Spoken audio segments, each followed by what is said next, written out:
Hello, movie lovers. Welcome back to SignaTeak channel. Today is all about fresh cinema experiences, and I can't wait to share my thoughts on the newest film making its mark. Sit back, relax, and let's dive into the recap of this exciting cinematic adventure. The movie begins on Hashima Island, also known as Gunkanjima. Hashima Island is located off the coast of Japan and has a large coal mine. It's a very busy day at the mine site. Korean workers are forced to work in harsh conditions, regardless of their age. A boy is forced into a small space to dig coal. Gas accidentally leaked while excavating, so he quickly ran for help. Mr. Yoon, the Korean leader, helps the three boys escape from the island and return to Korea. While escaping, he is captured and killed by the Japanese army. The Japanese are satisfied with killing three young refugees and receiving a large reward. At the 19 Peninsula Hotel in Myeongdong, a woman ran up to the stage and asked bandmaster Lee Kang okay to play some jazz. A police officer comes to arrest Lee on suspicion of having an affair with his wife, a high-ranking secretary. Lee's friends rushed to warn him, but he didn't understand at first, so he continued acting. Finally, he saw the wife of a senior secretary being dragged out the front door, so he and his daughter hurried away. At the hotel, Lee meets a police officer who explains that there is nothing wrong with him and his senior secretary's wife. A police officer named Gassen offers Lee and his bandmates jobs in Japan in exchange for money. Mr. Lee's dream is to work in this country, where salaries are high, so this makes a lot of sense. Lee takes a boat to Shimonoseki with his daughter and bandmates and thinks about Japan's bright future. A gangster named Choi Chil-sung gets into a fight with another gangster. The Japanese men douse them with water and threaten to treat them as traitors and shoot them if they did not stop. A woman named Malna Young warns them that if they don't stay quiet, the Japanese military will use bullets instead of water. Choi grabs Malna Young's hair. In retaliation, she grabs sensitive parts of his body. He had no choice but to ask the gang members to just sit down. The riot ended when a Japanese man fired a gun. The ship arrives at Shimonoseki port in Japan. Mr. Lee asks a Japanese official about Mr. Shimura's whereabouts and shows him a letter of recommendation from prosecutor Tsukiyama in Seoul. But sources say there are a lot of Shimuras there. The letter falls, and Lee is surprised to find that there are others just like the one he has. Lee and his bandmates are forced to board a train bound for another ship.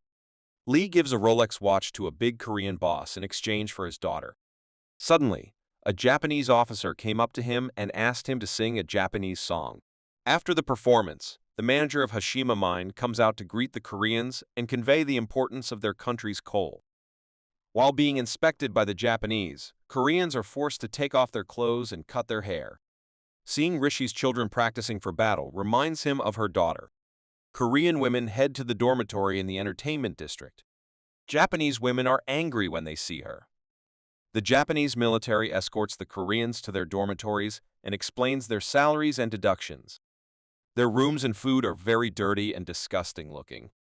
They are very disappointed in their salaries because they have a lot of deductions, and it seems like they are working for debt rather than to earn money. After a hard day's work, Koreans take a bath together. Mr. Choi is extremely disappointed in the way Korean leaders treat his fellow countrymen. Therefore, he asks Lee to translate a message to the Japanese military that he wants to challenge the current Korean big boss, and if he wins, he will replace him. The Japanese military is very happy to see Koreans fighting each other. Choi defeats Korea's big boss. Mr. Yeon stops them and says that only Japanese people like them. Choi didn't care what Yoon said, and she continued to tell the Japanese that she was the new big boss of South Korea. The Japanese laughed at him and ordered him to go to the employment office. Later, Lee and his bandmates happily sing to congratulate Choi on the other side of the island. Korean women, including Mol Niang and Soe, are forced to drink with managers and Japanese officials. Suddenly, they play the music that Soe was originally singing. She asks Mol Neon to tell her manager that she is the one singing this song and tearfully performs it to prove it. There, he told them that she was part of a famous Korean orchestral group and was going to the island with her father and his bandmates. That night, the manager allows him to meet his father. At the Korean OSS base camp in China, South Korean officials spoke with Park My-young, who graduated with the highest honors in military studies, and said they believed that was why he decided to go to Gunkanjima to save Yuan. Mr. Park arrives safely on the island and meets Mr. Yoon at the coal mine site. Unfortunately, an accident occurred on the premises. To prevent further damage, the administrators ordered the bombing of the affected area and the burial of all Korean workers, but they were unaware of this. Since Mr. Yoon was also there, he quickly called the local authorities to stop the bombing, thinking that if Mr. Yoon died, the Koreans would start a rebellion. With Park's help, the Koreans managed to escape death. Mr. Park reveals his true identity to Mr. Yoon and his team and tells them that he came to save the old man. He informed them of his plans to use Telegram to communicate with OSS agents in South Korea. A ship with food comes to the island and they use it to escape.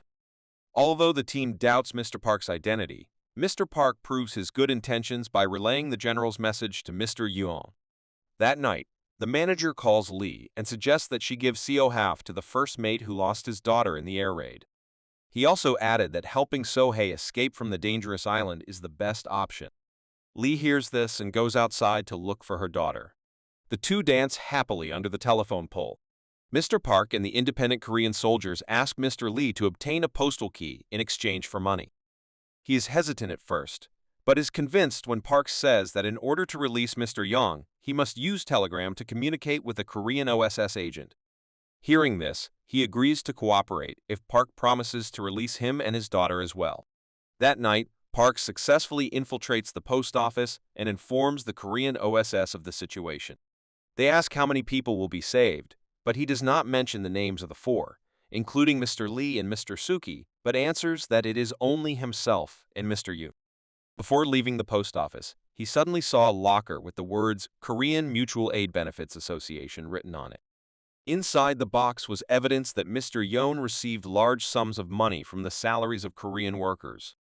The next morning, they were surprised by an announcement that they should not leave their seats because they were expecting an American air raid. Mr. Park wakes him up and tells him it's time to escape. On the way out, Lee sees So-hee and is very disappointed, thinking that she will be leaving without her, and rushes to pick up So-hae. Mr. Park takes Mr. Yoon to an abandoned room and tells him that he has seen documents showing receipt of blood money. Although Yoon denies the allegations, he is convinced that Park agrees with the Japanese.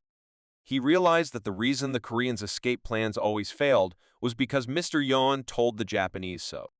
Mr. Park points a gun at Mr. Yoon. One of the members of Mr. Yoon's team comes and grabs So-hae. When the place suddenly explodes due to a bomb from America, Park throws the evidence at him. Lee finds the evidence and goes into hiding with So-hae. The entire island is destroyed by bombs. The Koreans try to escape, but the Japanese army closes the entrance gate and leaves the Koreans alone. Furthermore, he learns that he is reading a book that proves his wrongdoing and shoots the man he finds. Afterwards, he pretends to be innocent in front of the Koreans and searches for Lee and So-hae, but he cannot find them because they are hiding in an empty room. Fortunately, Park survives and Lee helps him recover from his wounds. The Japanese are protesting and demanding that the Koreans leave the island. A Korean big boss rapes and kills a Japanese girl, further worsening tensions between Koreans and Japanese.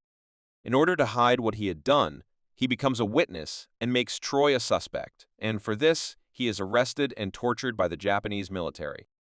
Mr. Yoon meets the new administrator and tells him of his plan to kill all remaining Koreans so that no one remembers what happened on the island.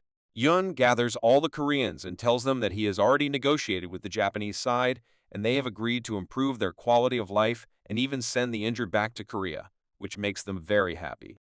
He then tells them that tomorrow they must enter the mine and participate in the ritual of a new beginning. Mr. Park screams and refuses, telling the Koreans that Mr. Yoon is a bad person and that tomorrow the Japanese army will kill them all in the mine. The man with glasses and So-hae also testified that Yoon killed the members they learned were in contact with Japanese people. Unfortunately, Koreans remain divided. There are still people who oppose this plan and want to talk to the Japanese. Finally, one boy expressed his desire to escape and convinced most of the Koreans to follow him. Those who oppose the plan will be tied down. After all, they start planning before the sun rises. They also acquire weapons and manufacture bombs to protect themselves. Koreans and Japanese fight, and many people are killed. The manager shoots Lee and Park and takes Seo-hai prisoner. Park, who tried to kill the girl, throws a stone at the girl's head. Park stood up and decapitated the manager, ending the fight. He shouts that the war is over and he will return to Korea. Unfortunately, Lee dies from blood loss and asks Park to take care of his daughter. And the movie ends here. Thanks for watching our video. If you enjoyed this film recap and want more, subscribe now, like, and share captivating stories with your friends. Tell me which movie you'd like me to summarize next. See you soon.